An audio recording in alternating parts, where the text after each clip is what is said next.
Yo soy Cecilia Pérez Rivas, soy ministra asesora de Seguridad de la Presidencia de la República en este momento.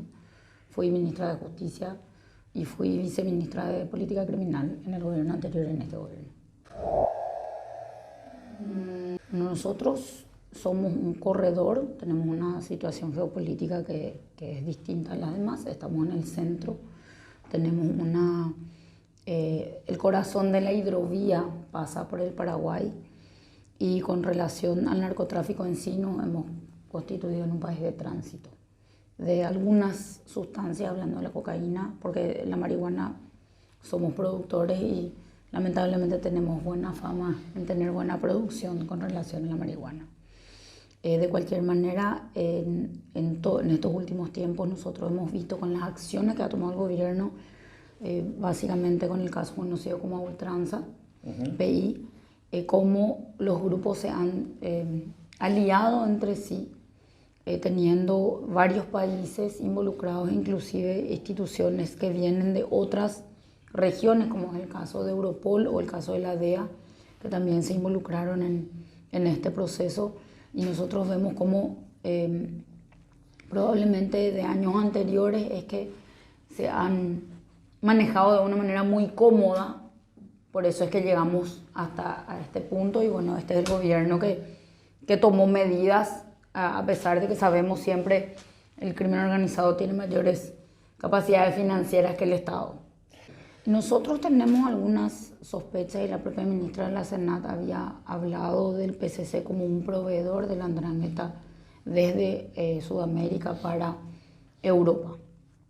Eso es algo que está asumido y probablemente no sea el único grupo de otra región del mundo al que se esté alimentando. Hay algunas voces que dicen que hay mafias de otros países también interesadas u operando.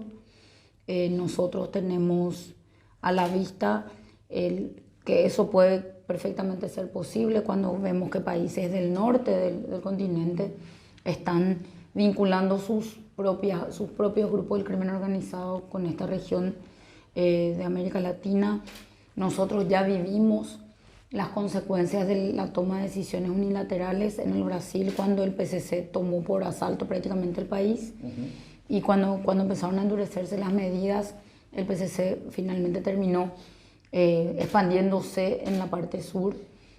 Sabemos que es un grupo bastante fuerte en la región y el Paraguay está bastante afectado por las acciones de este grupo, sobre todo en la zona de la frontera. Pero no es el único. Nosotros también tenemos conocimiento de otros grupos y de otras formas de asimilar o copiar estrategias de este grupo que básicamente afecta el funcionamiento de todas las mafias locales y su contribución con otras de Europa. Estamos nosotros trabajando con relación a eso, estamos avanzando en algunas estrategias. Hay algunos puntos que nosotros como país tenemos que cumplir primeramente porque son grupos élite y los grupos élite tienen que tener una formación particular, no es para cualquiera. Hay ciertos perfiles que hay que cumplir y estamos en eso, sí, efectivamente estamos trabajando de esa manera. En primer lugar, algo que nos golpeó a todos. Marcelo era un compañero mío de colegio, de facultad. En algún momento estudiamos juntos y otra vez nos encontramos, él desde la Fiscalía y yo desde el Ministerio de Justicia, porque todas las intervenciones que hacíamos con los grupos del crimen organizado dentro de los centros penitenciarios se hacían con su unidad, que era la unidad especializada de lucha contra el crimen organizado de la Fiscalía, también con el equipo especializado de crimen organizado de la policía y con él. Nosotros creo que pasamos o que cruzamos una línea con la muerte de Marcelo, con el asesinato de Marcelo. No tenemos ningún precedente y eso no es que debe ser, es un punto de inflexión para nosotros. Realmente fue la primera vez que Paraguay tuvo una cooperación binacional con un país que no es limítrofe. Siempre trabajamos con Argentina, Brasil, Bolivia y Uruguay, que tampoco es limítrofe, pero que afecta a la región. Y es la primera vez que se conformó inclusive una investigación binacional y se conformó un gabinete de seguridad binacional con el gobierno colombiano que En el último cambio de gobierno hubo un acuerdo de continuar trabajando, por lo menos desde el mandato hasta que termine el mandato del presidente Mario Abdo Benítez. Ahora, nosotros sí reconocemos las precariedades, sin embargo hemos roto varios récords, lamentablemente, de incautaciones en este gobierno. Superamos ampliamente las incautaciones con relación a años anteriores y gobiernos anteriores de la incautación de cocaína. En cuanto a la marihuana, en el último procedimiento que hicimos de manera bilateral con Brasil, en paralelo, rompimos en un solo día el récord de incautación de plantaciones de marihuana picada y prensada. Los corredores que se forman en los lugares donde hay reserva forestal también es importante. El área forestal está también trabajando en ese copamiento de las áreas de reserva que aprovechan estos grupos para plantar marihuana principalmente. Y creemos que muchas de esas medidas que se toman van a tener sus consecuencias. O sea, no podemos ser ingenuos de pensar de que si le afectamos económicamente, afectamos el corredor que están generando y las ganancias que esto trae, por supuesto que vamos a tener reacciones, para lo cual tenemos que estar preparados. El Ministerio Público está trabajando en esa investigación, nosotros estamos para colaborar.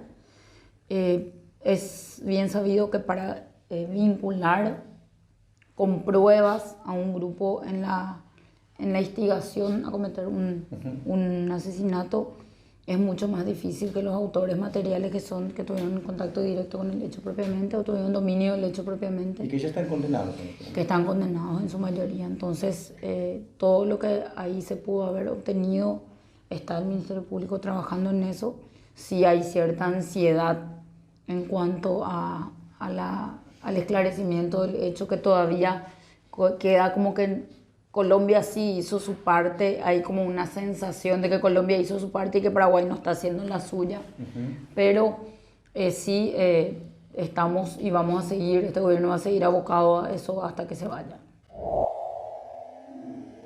Bueno, categóricamente es una consecuencia propia de las denuncias, o sea, de levantar la voz en contra de los grupos del crimen organizado, principalmente en la frontera, porque la mayoría de los periodistas asesinados han sido asesinados denunciando hechos de frontera y principalmente las vinculaciones con el Brasil.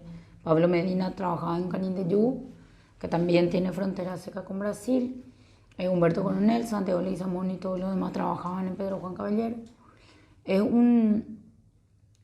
Es algo que es preocupante desde el punto de vista en el que no deberíamos normalizar, y eso vemos que está pasando en la frontera, que se está normalizando este tipo de hechos. Nosotros también vemos, y es una preocupación de la policía, de que este tipo de hechos no se investigan como se investigan otros hechos, sobre todo los homicidios. En la frontera queda como que el sicariato es una mancha más al tigre. Si no fuera por la organización propia que tienen los periodistas en levantar la voz, probablemente sería más difícil, pero sí hay una dificultad importante, sobre todo en esos lugares, y les digo por experiencia propia, de que son estructuras que están contaminadas. Cuando hablamos de estructuras no hablamos solamente de la policía, hablamos de los agentes penitenciarios, de los fiscales, de los jueces, están todos involucrados, y cuando uno toca una de las piezas que descompone el sistema reacciona. ¿El sistema político también está involucrado? Sí, en Pedro Juan Caballero sí. Como había dicho ya con anterioridad, lo que le falta a Paraguay y también le falta a América Latina es levantarse en contra del crimen organizado. Levantarse en contra y rechazar al crimen organizado. El Estado sabe lo que tiene que hacer. Con sus falencias están determinadas las responsabilidades, pero la gente no reacciona. No reacciona en el sentido de no vincularse ni siquiera socialmente con esas personas, como que llega a un punto que no importa de dónde viene el dinero con tal de que venga.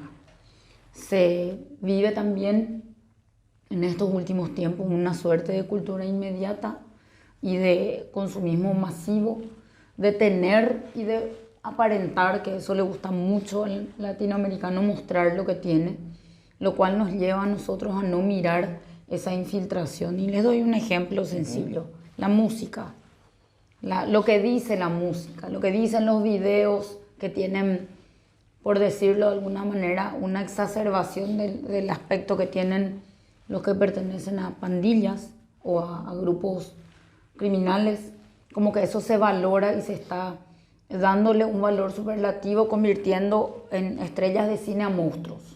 Eso también vemos que se está infiltrando hasta en las mujeres, en la cirugía plástica. En Sinaloa, en Perú, tienen un nombre y hay hasta telenovelas sobre la historia de las buchonas, que son las mujeres, como decimos nosotros, las mujeres de los narcos, que tienen todas una misma estructura física que demuestra además la objetivación de la mujer, porque la mujer tiene que cumplir ciertos requisitos que son todos iguales, no importa si a ella le gusta o no le gusta, ella tiene que ser de una manera porque es un objeto. Y en segundo lugar, que eso haya trascendido a ciertos niveles sociales. Cuando uno habla de eso, uno espera que pase con mujeres que vienen del interior, que son pobres, que tienen pocas condiciones económicas y que ven como una salida de la pobreza entrar en ese círculo del narcotráfico, volviéndose parejas o mujeres de los narcos.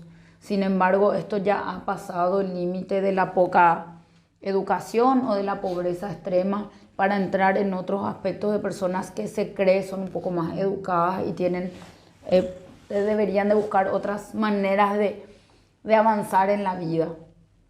Todos estos aspectos son preocupantes y el Estado puede hacer muchas cosas, pero no depende solamente del Estado. La sociedad tiene que reaccionar, y acá en el Paraguay, cuando la sociedad reacciona para algo, somos un país bastante pasivo, pero cuando reaccionamos sí se mueven las estructuras de una manera importante. Nosotros tenemos que reconocer los logros que ha tenido la ciudadanía puntuales, y que creo que eso nos falta un poco con relación al crimen organizado.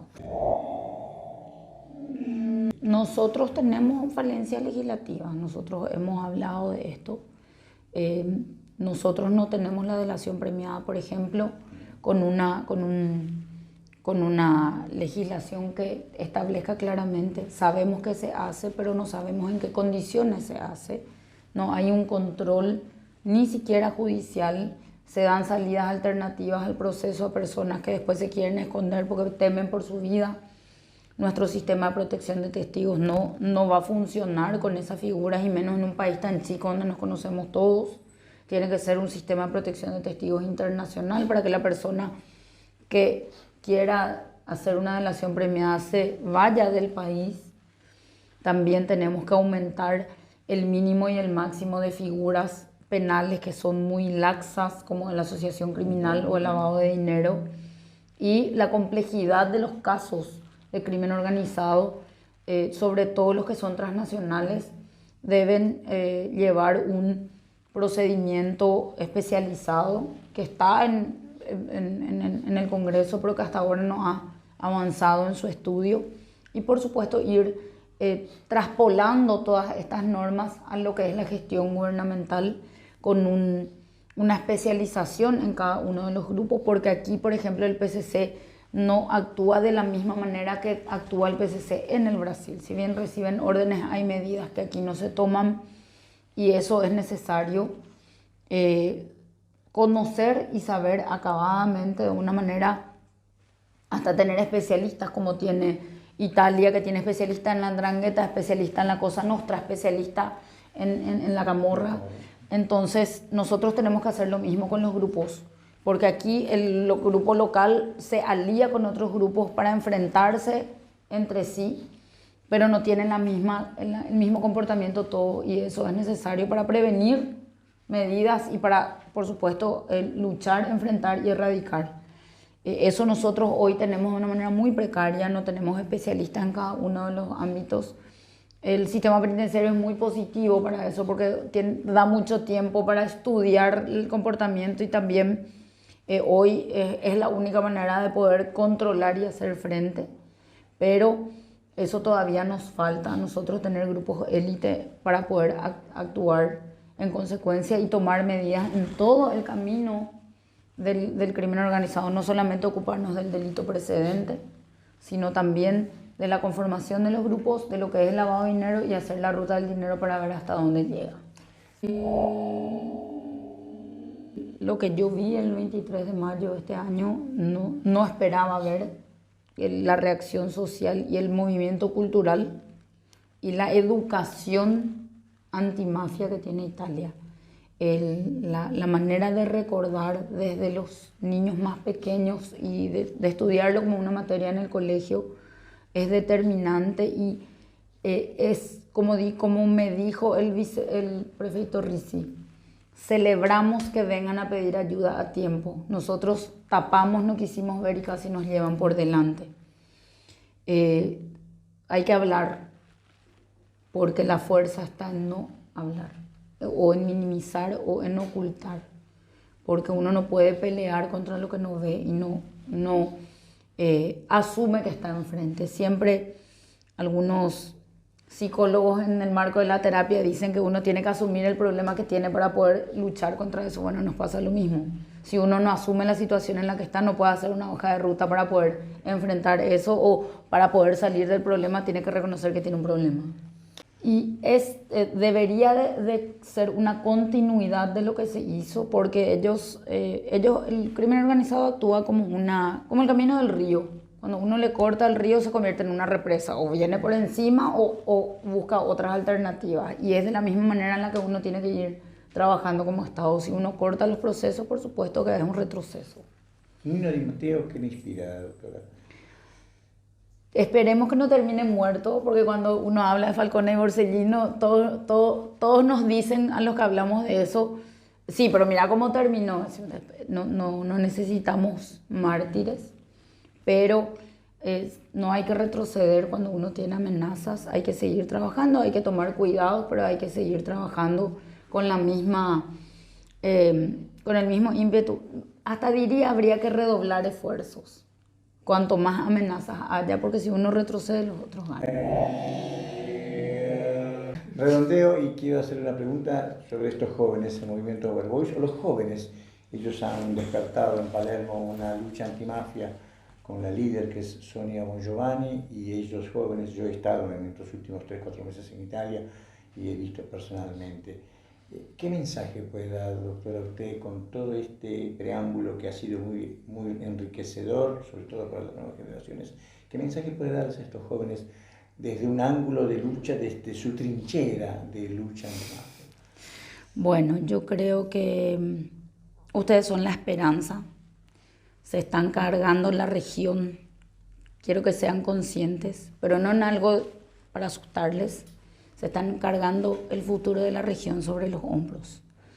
Desde la sociedad, porque nosotros somos muy estatistas y paternalistas con el Estado. El Estado nos tiene que dar todo. Pero en este caso, la sociedad es la que tiene que reaccionar, y todo lo que ustedes hagan es en favor de las nuevas generaciones. Y yo celebro que haya 2 mujeres paraguayas que estén en esto, porque tengo que reconocer como que estaba un poco desanimada en cuanto a lo que hagan las nuevas generaciones. Así que mucha fuerza, no vayan a decaer, van a tener muchos problemas, pero les vuelvo a decir, tienen a la región sobre los hombros. Muchas gracias.